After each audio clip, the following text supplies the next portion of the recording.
L'industrie du jeu des vidéos est devenue l'une des victimes privilégiées en termes de cyberattaques. Quels sont les enjeux juridiques? On en parle tout de suite avec mon invité, Pierre-Xavier Chaumiac-Dessas, avocat fondateur de PCS Avocat. Pierre-Xavier Chaumiac-Dessas, bonjour. Bonjour Arnaud.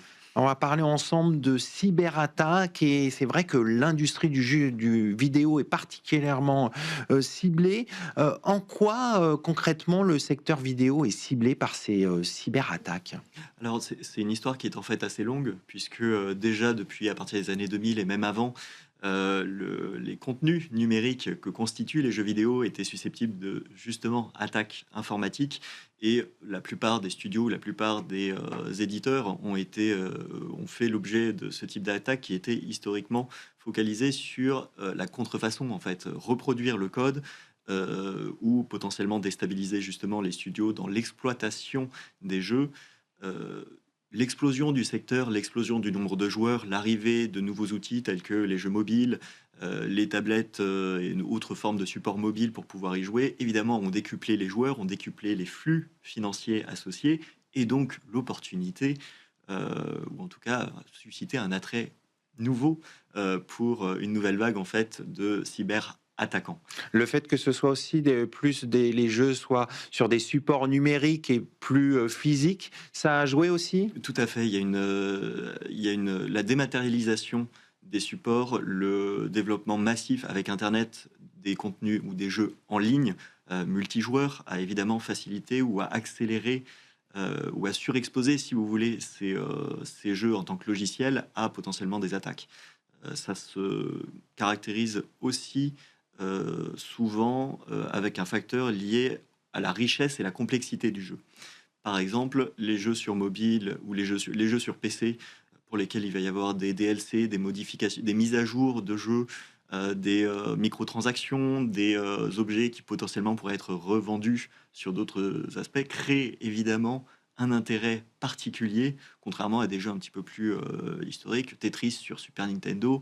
Au-delà, en effet, de l'intérêt d'avoir accès au jeu lui-même, n'a pas forcément un intérêt massif en termes d'un point de vue financier, par exemple, pour les cyberattaquants.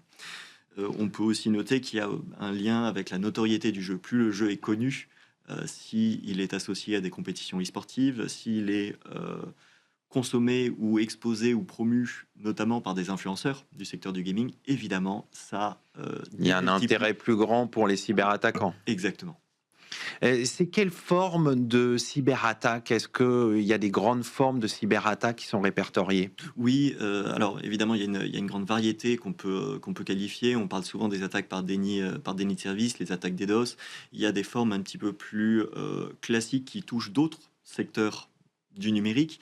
Tout ce qui va être, par exemple, l'usurpation d'identité, tout ce qui va être vol de données, les vols de comptes, les vols d'objets, tout ce qui pourrait relever, par exemple, des extorsions ou des formes d'escroquerie où on va essayer d'aller voler les données, que ce soit bancaires, des données sociales et autres.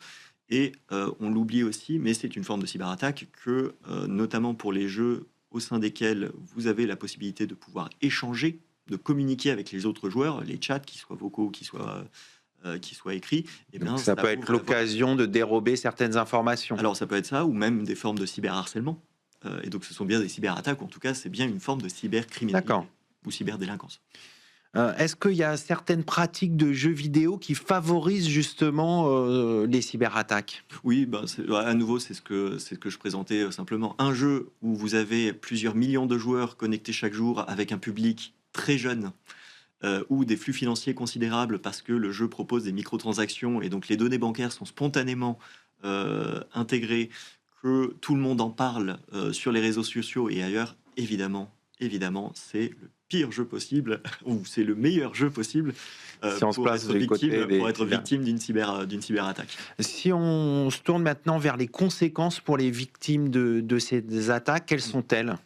Alors, elles sont multiples puisqu'en fait, les victimes sont tous les professionnels, les studios, les éditeurs, les plateformes comme Steam, les distributeurs et évidemment les joueurs de l'autre côté. Le premier préjudice, ou en tout cas les premières conséquences de cyberattaque, c'est évidemment les données. C'est un préjudice qui est lié à toutes les données qui vont être collectées à l'occasion des jeux vidéo et elles sont massive. Ce peut être évidemment les données d'identification de la personne, les adresses email, les numéros de téléphone. Ça peut être toutes les données liées au matériel utilisé, quel type de téléphone, quel type de logiciels qui peuvent être utilisés ou sur lesquels on peut récupérer des informations. Les données Évidemment, financières. les données financières, les données de jeu et de consommation peuvent aussi intéresser quelqu'un. Pourquoi ça peut être intéressant? Eh bien, ça permet. Alors, la théorie, quand on vole des données, c'est on ne sait pas qui va être intéressé par. On le propose. Mais par exemple, d'autres acteurs du secteur pourraient être très intéressés de connaître les comportements au sein d'un jeu ou les comportements D'accord. de manière plus générale pour soit en tirer un avantage, soit en tirer des conséquences. Alors justement, quand on est victime de ces arnaques, de ces cyberattaques, qu'est-ce qu'on peut faire juridiquement pour obtenir gain de cause, pour essayer d'être remboursé ou du moins traduire les responsables devant la justice?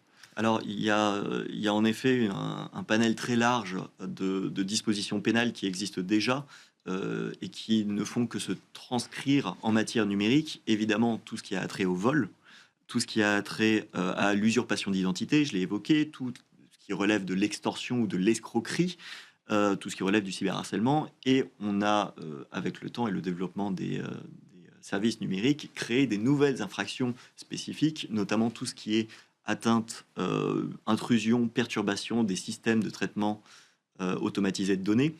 Et si je prends l'exemple du cyberharcèlement, on a créé en 2018 une nouvelle infraction qui était le cyberharcèlement de meute, où plusieurs personnes attaquent une unique personne, mais sans un caractère répété. D'accord.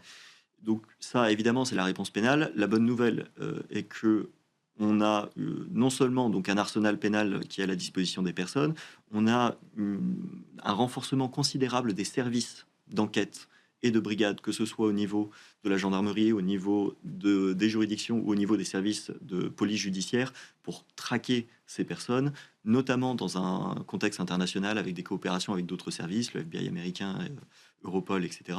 Et in fine, on arrive malgré tout à avoir fréquemment des auteurs, soit individuels, soit en groupe, qui sont identifiés, poursuivis, voire condamnés. Malheureusement, en effet, in fine, c'est un nombre assez limité par Il y en a rapport au beaucoup volume qui considérable. passent entre les mailles du filet, entre guillemets. Et derrière, en effet, vous avez un enjeu plus délicat qui est, une fois qu'on a identifié les coupables, n'y aurait-il pas d'autres responsables? Et c'est là, en effet, où un débat vis-à-vis des studios, vis-à-vis des éditeurs des jeux sur ont-ils commis des fautes, ont-ils commis des négligences, ont-ils favorisé ou laissé, limiter la cybersécurité? Donc, est-ce qu'ils ont une part de responsabilité? Et donc c'est là où, en effet, où les joueurs pourraient dire mais il y a une part de responsabilité, car en réalité, la cyberattaque vient d'une faille qui est de votre fait et qui peut constituer juridiquement une faute, avec des conséquences considérables pour les studios. On va conclure là-dessus. Merci Pierre-Xavier Chomiak de Sass. Je rappelle que vous êtes avocat, fondateur de PCS Avocat. Merci beaucoup. C'est la fin de cette émission. Merci de votre fidélité. Restez curieux et informés. À demain sur Be Smart for Change.